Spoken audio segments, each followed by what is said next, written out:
volta com o programa Brasil Cristão, falando sobre o Espírito Santo. Hoje, de forma específica, sobre o repouso no Espírito Santo, né? E nós entramos, então, no terceiro bloco do nosso programa, padre. A gente estava revendo as passagens bíblicas, né, onde há alusões a essa manifestação do repouso no Espírito Santo. E tem também os santos, né, que viveram essa experiência. Sim. Olha, em termos de escritura, existe a expressão na Sagrada Escritura, cair por terra. Só que é preciso dar a proporção devida, né, a hermenêutica correta a essa expressão. Na maioria das vezes, na Sagrada Escritura, cair por terra, né, ou pôr o rosto por terra, significa que a própria pessoa, voluntariamente, se prostrou para adorar, na grande maioria dos casos. Então, essa expressão é muito comum. Então, caiu com o rosto por terra, até porque há uma expressão, um versículo, em Êxodo, capítulo 33, que diz que ninguém poderia ver a Deus e permanecer vivo. Né? Você imagina uma pessoa ver a Deus, a glória de Deus, ela seria fulminada. Então, as passagens do Antigo Testamento em que as pessoas recebem algum tipo de visita de Deus, um anjo ou qualquer tipo de manifestação, imediatamente elas abaixavam e colocavam o rosto por terra, ou seja, para não ver. Agora, alguns desses versículos que usam essas expressões, elas deixam muito claro que certas quedas por terra não foram um ato voluntário apenas, mas algo as fez prostrar. Eu separei aqui, por exemplo, no livro de Daniel, capítulo 10, versículos 8 e 9, ele diz que num dado momento, né, quando foi para ter a visão profética, ele sentiu as forças lhe faltarem. Então, depois que porque as forças lhe faltaram, ele caiu por terra. Então, veja que não foi um ato dele, mas um ato de Deus lhe fez as forças faltarem e ele cai por terra.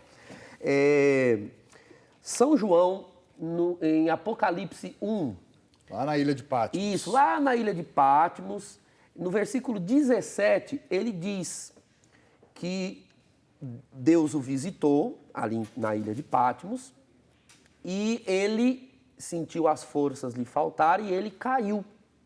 Então, ao cair, ele começa a ter... Cair como morto a seus pés. Isso, ele diz que caiu como morto aos seus pés, ou seja, ele desfalece, ele cai como morto aos pés de Deus, e é aí que começa todo o Apocalipse. O Apocalipse começa com esse fenômeno de ele cair, e veja, ele não escreve de um modo que dá a entender que ele cai por terra prostrado para adorar. Ele cai como morto, ele descreve mais o fenômeno de queda, porque quando é uma queda no sentido de prostrar-se para adorar, a pessoa põe em relevo no texto o ato de adoração. Uhum. Agora, quando ela cai sem prever que cairia para a adoração, ela dá relevo ao fenômeno de queda em si. É o que acontece em Daniel, é o que acontece em São João. Algumas passagens ficam dúbias, tá? Eu não quero fechar questão, mas tem algumas passagens um pouco dúbias. Então, por exemplo, lá na estrada de Damasco, Saulo está indo em direção a Damasco. Nós costumamos dizer que ele caiu do cavalo, porque a gente presume que provavelmente ele estivesse indo para lá a cavalo, mas não se fala que havia animais. Fato é que, quando a luz vem do céu, em pleno meio-dia, o autor faz questão de destacar isso para dizer que era uma luz mais forte que a luz do próprio sol. Quando essa luz vem sobre eles, todos eles caíram por terra.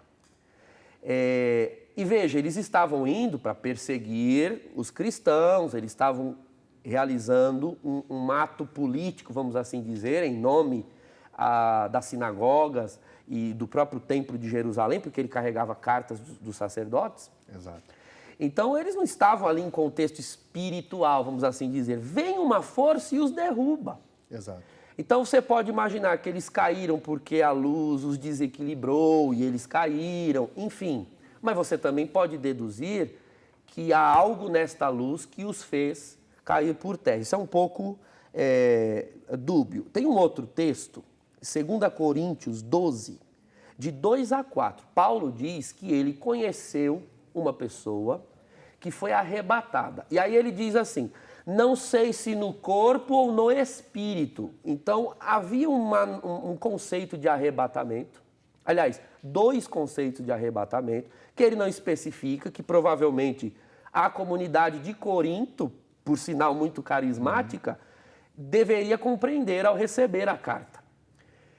Um arrebatamento no corpo talvez se entenderia como aquele arrebatamento de Filipe, que foi arrebatado para Azoto. Ele prega para o eunuco da rainha Candace, batiza o eunuco e aí o texto diz, e o Espírito o arrebatou. Ele fisicamente é tirado de um lugar e levado para outro. Isso é um arrebatamento no corpo físico. Mas ele fala de um arrebatamento no espírito. Ou seja, a pessoa de alguma forma saiu, mas ficou fisicamente. Esse texto dá margens para que você entenda que nós estamos falando de algum fenômeno que a pessoa ela é arrebatada interiormente.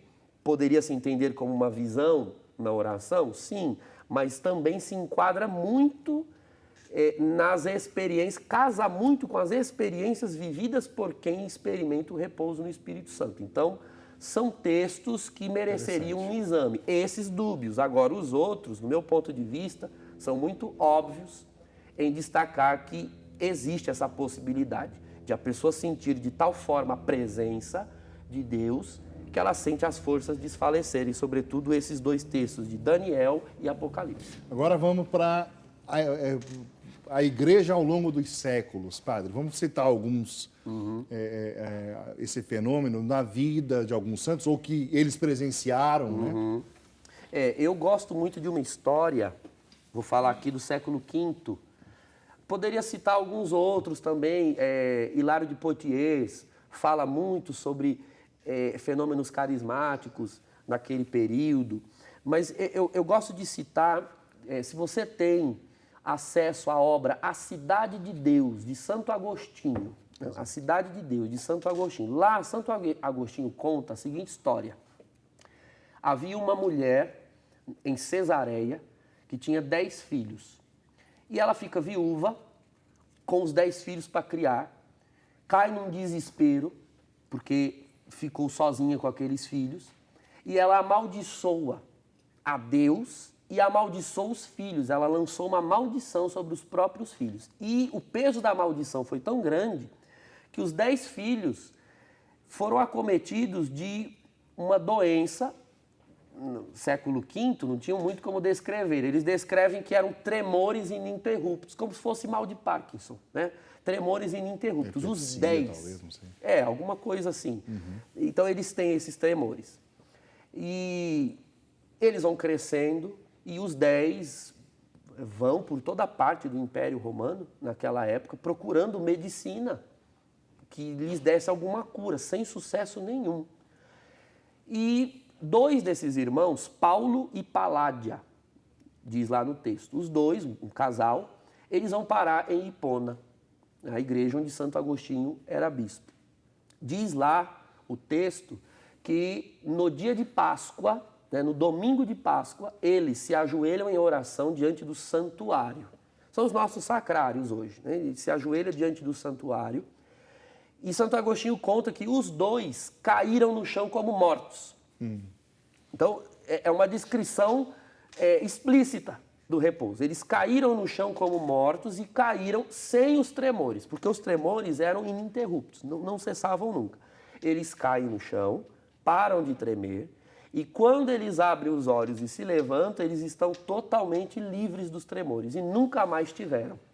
Então, veja, nesse caso, o repouso no espírito aparece como um meio de servir o carisma da cura. Eles recebem a cura, o que é também muito comum. É muito comum, isso que eu ia falar. Repouso. É muito comum no repouso, sobre quando Deus quer operar, padre, cura interior. Exato. Pessoas que têm... eu orei por uma pessoa, gosto muito de contar esse testemunho, era uma moça, a história é bem longa, vou resumir bem. Era uma moça já aos seus 20 e poucos anos, e ela não conseguia se relacionar com homem algum, porque ela foi abusada na infância. Então, ver qualquer homem causava aversão nela. E um dia, orando por ela, pedindo essa cura interior, era um trauma, ela caiu no repouso. E aí depois ela volta do repouso e conta o que ela viu. Durante o repouso, ela teve uma visão de um menino pequeno que veio, abraçou ela disse, quem é você? Ela falou, eu sou Jesus. E aí ela começa a conversar com o menino Jesus e ela percebe que ao longo da conversa o menino vai crescendo, ele vira um adolescente, ele vira um rapaz, ele vai se tornando homem, com barba, com músculos. E aí ele mostra, viu? Eu sou um homem, você não tem medo de mim. Não precisa mais ter medo dos homens, então. Daquele dia em diante, ela foi curada. Ela arrumou um namorado, se casou, foi totalmente curada. Jesus usou o repouso para trabalhar com ela numa visão e fez uma cura interior. Isso é um exemplo. Existem vários exemplos de pessoas que caem no repouso no espírito e voltam.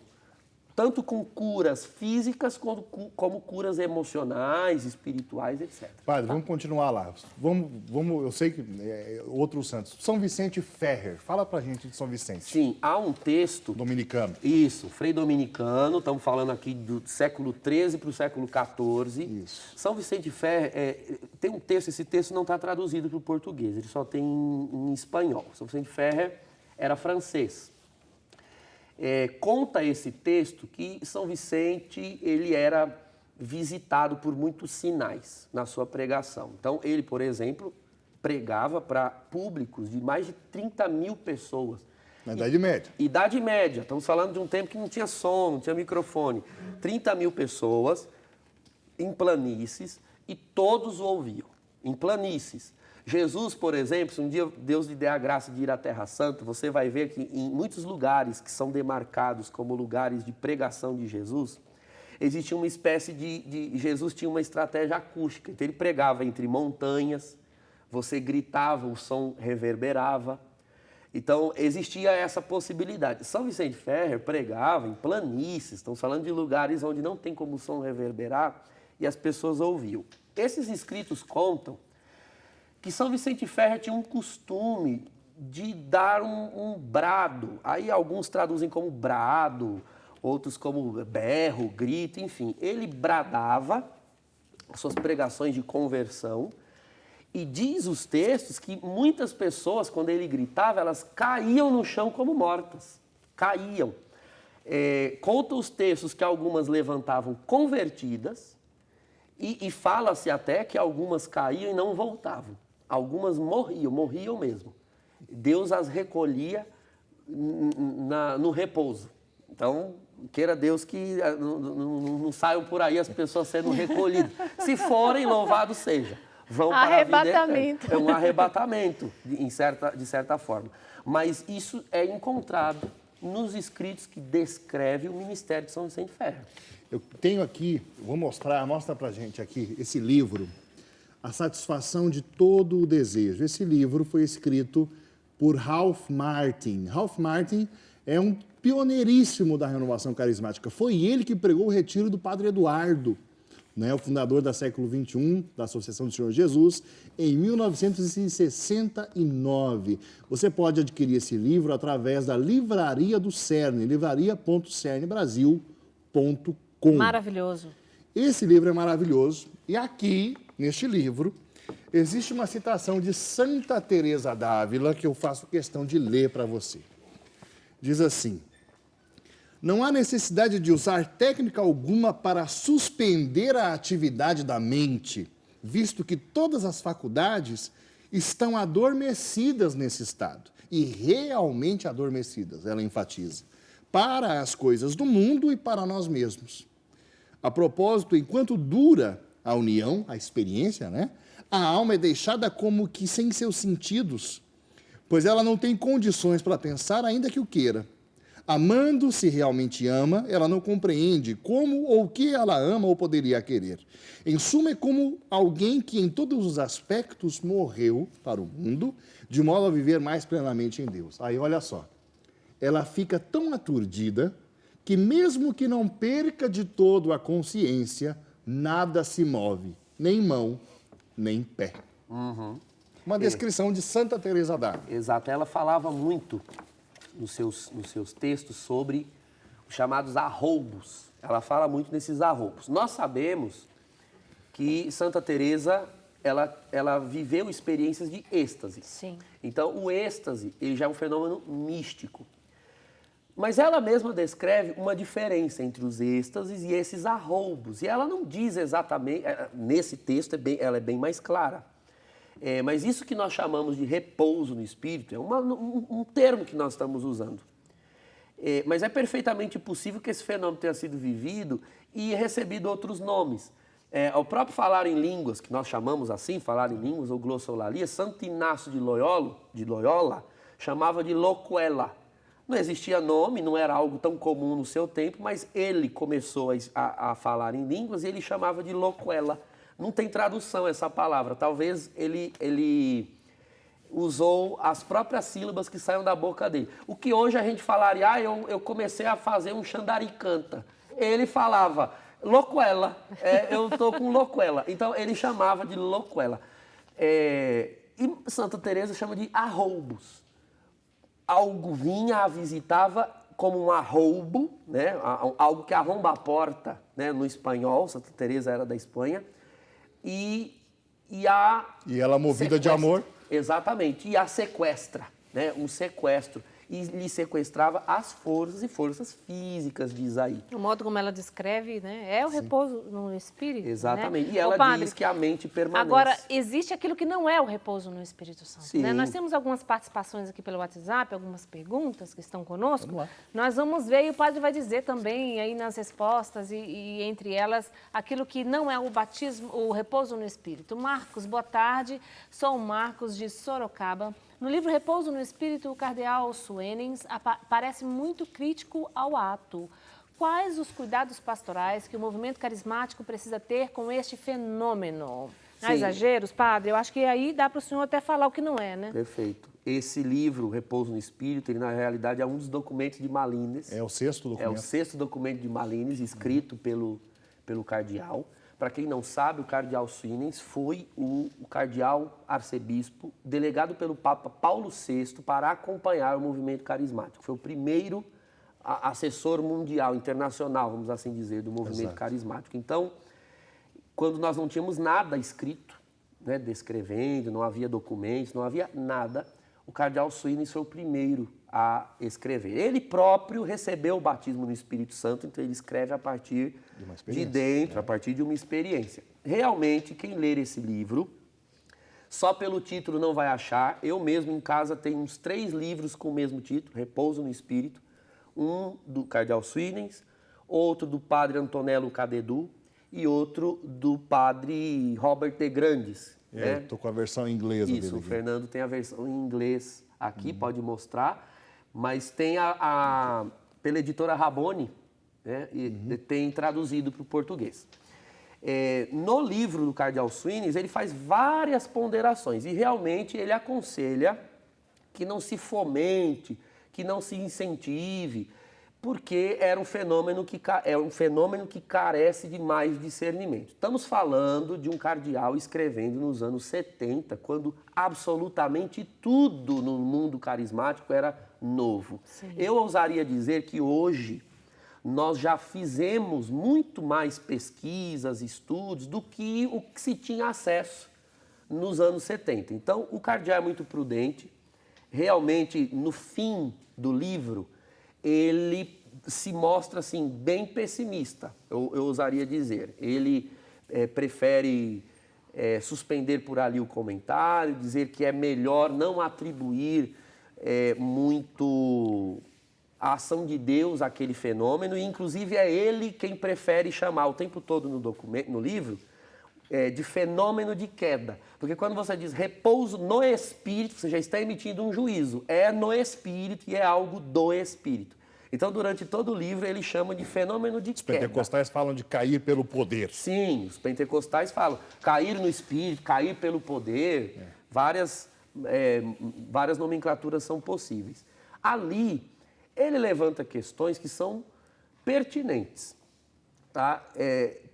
do ponto de vista da psicologia, você pode desencadear um fenômeno de queda de duas formas: por hipnose e por histeria coletiva. Então, o que é a hipnose? A hipnose é uma sugestão intencional realizada sobre alguém com o intuito de gerar nela ao menos um estado alterado de consciência ou inclusive a total supressão da consciência, pretendendo levar essa pessoa a ter atos físicos, né, ações ou dizer coisas até mesmo fora do consciente dela. Geralmente a hipnose segue esses padrões. Houve uma época no século XIX que se usava a hipnose para fazer cirurgias, num tempo que não havia anestesia. Então você hipnotizava a pessoa para que ela saísse do seu estado de consciência e, não estando consciente, ela era suturada, né, era aberta, suturada e não sentia nada. Então, aqui tem uma divergência clara. Nós estamos falando de fora da consciência e uma experiência de Deus, Exato. onde você preserva a consciência. Exato. Então, na hipnose, é muito próprio da hipnose você sugerir à pessoa todos os atos dela. Então, para poder a pessoa cair no chão, o hipnotizador tem de sugerir a queda. Então, eu vou contar até 3, você vai ficar hipnotizado. Então, nesse momento, você vai perder as forças do seu corpo e vai cair. Você tem de instigar o fenômeno de queda. A pessoa, quando voltar, provavelmente não se lembre que caiu na hipnose. Pode ser que lembre se for sugerido uma hipnose mais leve, porque existem os níveis de hipnose. Aqui também é um assunto bastante prolixo. Mas a hipnose está mais para alteração da consciência do que um uso propriamente consciente. Então, assim, o repouso no espírito ele não se enquadra muito nos parâmetros hipnóticos. Sim.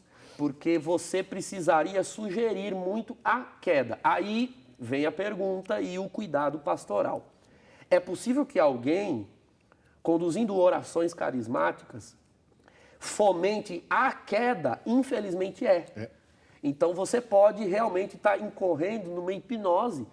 E aí as pessoas podem simplesmente cair. E o que eu ousaria dizer? Isso não vai causar um mal, pode ser que não cause um mal, mas também não cause um bem. Elas por elas. Você hipnotiza, as pessoas são sugeridas, elas caem no chão, elas voltam e tudo continua como era. Infelizmente, nós só poderemos afirmar que isso foram fenômenos de queda e não necessariamente um repouso no espírito. Agora veja, eu não posso afirmar que foi ou não repouso pelo simples fato de olhar.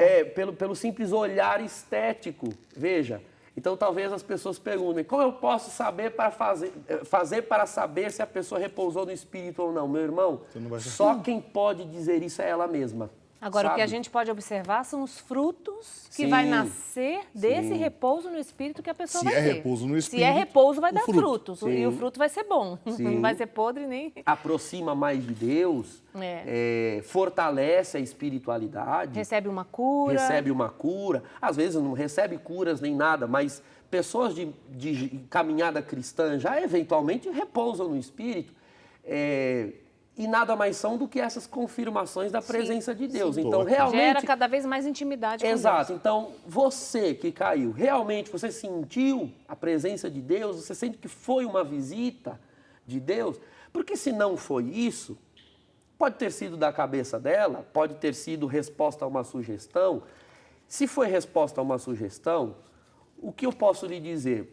Não vai edificar, mas também não vai destruir, entende? Exato. Então, alguns dizem, bom, então, já que pode ser hipnose, é melhor rejeitarmos todo e qualquer fenômeno de queda. Calma lá, o velho ditado diz, não jogue a água fora com a criança dentro, né? A água do banho com a criança junto. Não é porque alguns fenômenos de queda podem eventualmente não ser repouso que agora nós vamos eliminar toda e qualquer possibilidade. É a velha história do joio e do trigo. Algumas pregações podem ser heréticas, portanto não vamos pregar. É isso. Exatamente. Padre, nós vamos agora ler, eu vou tentar ler mais rápido ali, uma mensagem atrás da outra, e o senhor tenta responder, para tentar responder o máximo que a gente conseguir. Quero agradecer as pessoas que estão enviando mensagens. Infelizmente, não dá tempo da gente responder todas. A Marilene Lopes, boa tarde, já participei de muitos retiros e nunca repousei. E não entendo por quê. Existe uma explicação? Então, podem existir várias. A minha pergunta é, como você sabe que não repousou? Eu respondo a pergunta fazendo outra. Porque, veja, o repouso, ele não é uma intervenção abrupta de Deus. Ninguém, salvo algumas exceções, realmente existem essas exceções, mas salvo essas raras exceções, a pessoa sente lhe faltar as forças, mas ela não perde o controle do seu corpo. Então eu ouso dizer que muitas pessoas repousam no espírito, mas elas optam por não cair. Então o corpo está todo desfalecido, ela sei, o seu coração dispara, as lágrimas correm, o corpo está tomado, mas talvez ela ache que precisaria, não sei, algo sobrenatural vir e socá-la e derrubá-la no chão. Isso não vai acontecer. Sim. Se você estiver esperando isso não vai acontecer. No repouso que há um convite de Deus, não uma obrigação. Muitas pessoas repousam enquanto estão sentadas. Mesmo de pé, repousam. Eu já vi momentos de oração em que a pessoa evidentemente não está se aguentando em pé, mas ela insiste em ficar. Então ela vai para um lado, vai para o outro. Porque a pessoa está consciente, né? Então... Exatamente, ela está consciente, então ela tem controle sobre o seu corpo. Mas ela cambaleia, mas não se entrega. Muito bem, então você não vai cair, mas eu ouso dizer, você está repousando. Padre Douglas, Drica, eu quero convidar vocês para a gente, nesse momento, colocar nosso programa todo nas mãos de Nossa Senhora. Vamos fazer um mistério do terço. Vamos rezar. Para quem enviou mensagem, para quem enviou mensagem para nós hoje, quem sabe na próxima terça-feira, que é a continuação da nossa catequese, onde nós vamos falar na próxima terça sobre o dom de línguas, nós retomamos algumas perguntas, né, mais importantes e o Padre Douglas responde para nós, né, Padre? Com certeza. Então você que enviou a mensagem, não fica triste não, tá bom? Próxima terça-feira tem catequese, amanhã tem mais Brasil Cristão. E agora vamos rezar, então, por todos vocês que participaram conosco, entregando a nossa vida, o nosso coração, pedindo que Nossa Senhora traga para nós esse Espírito Santo, né, que pode nos transformar. Hoje nós vamos rezar o quarto mistério doloroso, né? Jesus carrega a sua cruz para o Calvário. Pode puxar, Padre.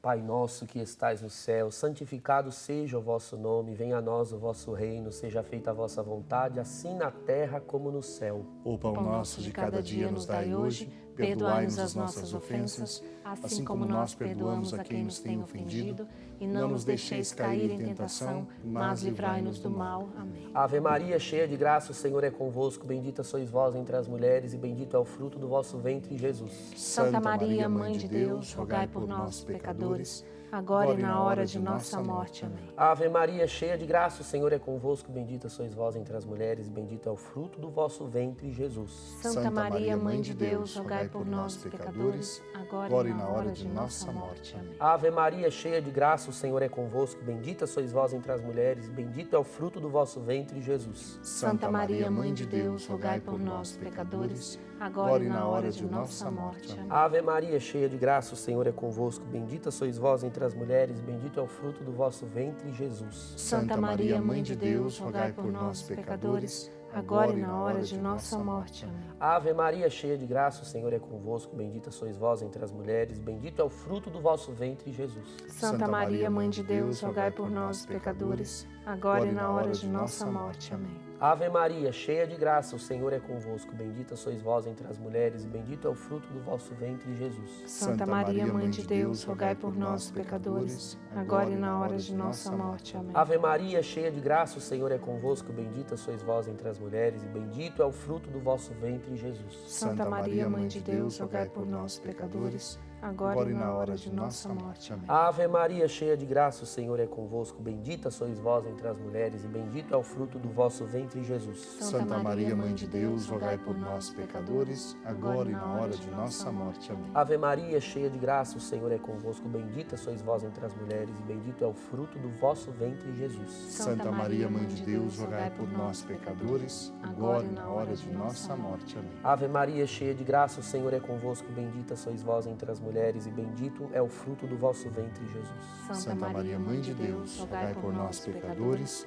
agora e na hora de nossa morte. Amém. Glória ao Pai, ao Filho e ao Espírito Santo. Como era no princípio, agora e sempre. Ó Amém. Maria concebida sem pecado, Rogai por nós que recorremos a vós. ó meu Jesus, Perdoai-nos e livrai-nos do fogo do inferno.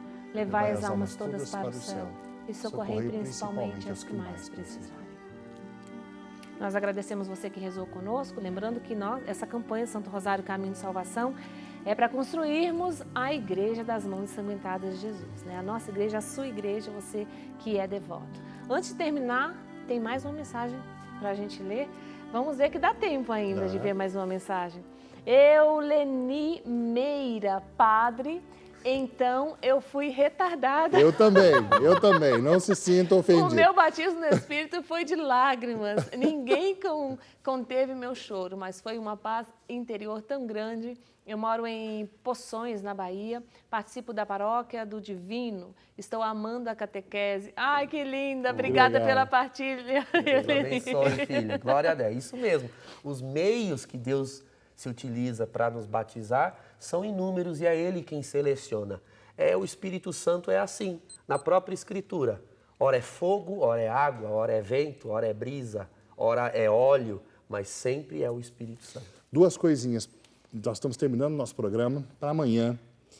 Nós vamos aqui no Brasil Cristão amanhã falarmos a respeito do dom de Deus na vida de um dos grandes evangelizadores, que foi o padre Robert de Grandes. Nós vamos mostrar aqui diversos trechos de pregações dele, as manifestações dos carismas e acho que vai ser meio que uma continuidade desse programa de hoje. Eu queria dizer para vocês também que no canal de YouTube do CERN, Centro de Estudos e Renovação no Espírito, nós temos lá um vídeo sobre renovação e espiritualidade sentimental, né? Porque alguns gostam de atribuir essas manifestações a sentimentalismo. Então lá nós temos um vídeo muito especial para explicar esse tema, né? Acho que é muito importante a gente falar sobre Qualquer isso. dia também a gente traz aqui para o Brasil Cristão. Né? Vamos. Aliás, você que está nos acompanhando aí, se quiser sugerir temas aqui para a nossa catequese, você pode sugerir. Lembrando que todas as terças até Pentecostes vamos estar mergulhados nessa cultura de Pentecostes do Espírito Santo. E agora nós vamos receber uma bênção para ficarmos bentos, Padre. Amém. Vamos aproveitar esses 40 segundos que temos para orar e pedir ao Senhor que nos abençoe, que nos agracie. Nós agradecemos grandemente, Senhor, tua visita, a tua inspiração nessa nossa catequese de hoje. Como é bom falar do teu Espírito Santo. Pelo amor do teu nome, permita, Senhor, que os que nos acompanham agora também sejam repletos dele, da graça poderosa do batismo no Espírito Santo, para que ame o teu Filho Jesus e o sigam com todas as suas forças. Que o Senhor os abençoe e os livre de todo mal. Em nome do Pai, e do Filho, e do Espírito Santo. Amém. Amém. Obrigada a você que nos acompanhou. Boa tarde para você. A gente se vê amanhã, 3h10 da tarde.